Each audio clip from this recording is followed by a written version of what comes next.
એએમસીના ખોટી રીતે જન્મ મરણના પ્રમાણપત્ર કેસમાં ખુલાસા. એએમસીના ખોટી રીતે જન્મ મરણના પ્રમાણપત્ર મેળવવાનો મામલો બનાવટી કોર્ટના હુકમ રજૂ કર્યાની માહિતી મળતા નોંધાવાઈ ગાયકવાડ હવેલી પોલીસ સ્ટેશનમાં ફરિયાદ. જે અંગે વર્ષ 2025ના લગભગ 238 કોર્ટ હુકમો વેરીફાઈ કરતા પોલીસને કોર્ટના 9 હુકમો ખોટા હોવાની હકીકત મળી. તદુપરાંત ખોટા ઓર્ડર થકી ડુપ્લિકેટ મરણ સર્ટિફિકેટ બનાવી આપ્યા હોવાનું પણ સામે આવ્યું. જે પગલે પોલીસે નકલી સર્ટિફિકેટ બનાવનાર 3 લોકોની કરી ધરપકડ, જેમાં અરજણ ભરવાડ, શબ્બીર શેખ, અલ્લાઉદ્દીન શેખ પકડાયા.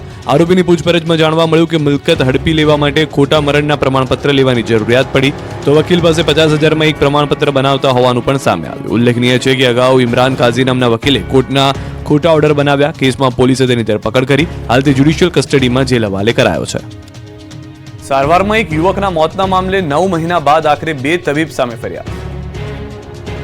યુવકના મોત મામલે રાજકોટમાં સ્કંદ લાઈફ કેર હોસ્પિટલ સાથે સંકળાયેલા 2 તબીબ હાર્દિક સંઘાણી અને ડોક્ટર જિગ્નેશ પટેલ વિરુદ્ધ ગુનો નોંધાયો છે. 9 મહિના પૂર્વે એન્જિનિયરિંગનો અભ્યાસ કરી ચૂકેલા તેમજ કાર લેવેચના વ્યવસાય સાથે સંકળાયેલા જય પટેલ નામના યુવાનનું ડેન્ગ્યુની સારવારમાં મોત થયું હતું. આ મામલે મૃતકના પરિવારજનોએ પોલીસ કમિશનરને અરજી કરી હતી, જે બાદ સિવિલ સુપ્રિન્ટેન્ડન્ટને અભિપ્રાય આપવા જણાવ્યું હતું અને રચાયેલી કમિટીમાં બંને તબીબોની બેદરકારી સામે આવતા ફરિયાદ નોંધાઈ છે. આશ્ચર્યની વાત એ છે કે હોસ્પિટલ મલ્ટી સ્પેશિયાલિટી ન હોવા છતાં તેનું બોર્ડ લગાવવામાં આવ્યું હતું અને જય પટેલની ડેન્ગ્યુની સારવાર અધૂરી છોડી ડોક્ટર સંઘાણી ચાલ્યા ગયા હતા અને તેની અવેજમાં સ્કિનના ડોક્ટર પત્ની શ્વેતા સંઘાણીએ દર્દીને ઇન્જેક્શન આપ્યું હતું, જે બાદ તેના હાથ પગ ઠંડા પડી ગયા હતા અને તેને તાત્કાલિક આઈસીયુમાં ખસેડવામાં આવ્યો હતો. એ સારવાર કરી હતી તો વોકહાર્ટ હોસ્પિટલથી બોલાવેલા ડોક્ટર જિગ્નેશ પટેલે પણ બેદરકારી દાખવી હોવાનું ખુલ્યું હતું. આ બનાવમાં આખરે 9 મહિના બાદ ફરિયાદ નોંધાઈ છે.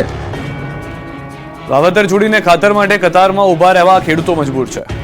અમારે 2 મહિનાની ખાતરની તો અંગે ખૂબ ભાડું પડે ખૂબ આવે અને એમાં ધન થતો નથી કુછ ખાતર મળતો નથી.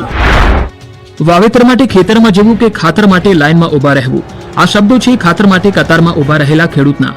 થરાદ જિલ્લાના થરાદમાં ખાતર માટે ખેડૂતોની મોટી લાઈનો જોવા મળી. ખેતરમાં વાવેતરના સમયે જ ખેડૂતોને ખાતર માટે લાઈનમાં ઉભા રહેવાનો વારો આવ્યો. ખેડૂતોએ પૂરતા પ્રમાણમાં ખાતર નહીં મળતું હોવાના આરોપ લગાવ્યા. ચોમાસા અને માવઠાના મારથી ખેતીને વ્યાપક પ્રમાણમાં નુકસાન થયું. રાજ્ય સરકારે ખેડૂતોને પાક નુકસાનીની સહાય માટે મોટું રાહત પેકેજ જાહેર કર્યું. હજુ આ રાહત ખેડૂતો પાસે ધીમે ધીમે પહોંચી રહી છે. તેવામાં શિયાળુ પાકના વાવેતર માટે ખાતરની મોકાણ સામે આવી. ખાતરની અછતને કારણે ખેડૂતોને વાવેતર કરવામાં મુશ્કેલીઓનો સામનો કરવો પડ્યો. થરાદમાં એરંડા અને રાયડાના પાક માટે યુરિયા ખાતરની જરૂર હોવાથી ખેડૂતો વહેલી સવારથી જ લાઈનમાં ઉભા રહ્યા છે. ખેડૂતોની મૂંઝવણ થઈ રહી છે કે વાવેતર માટે ખેતરમાં જવું કે ખાતર માટે લાઈનમાં ઉભા રહેવું એ સમજાતું નથી. મહિલાઓ પણ ખાતર માટે સવારથી જ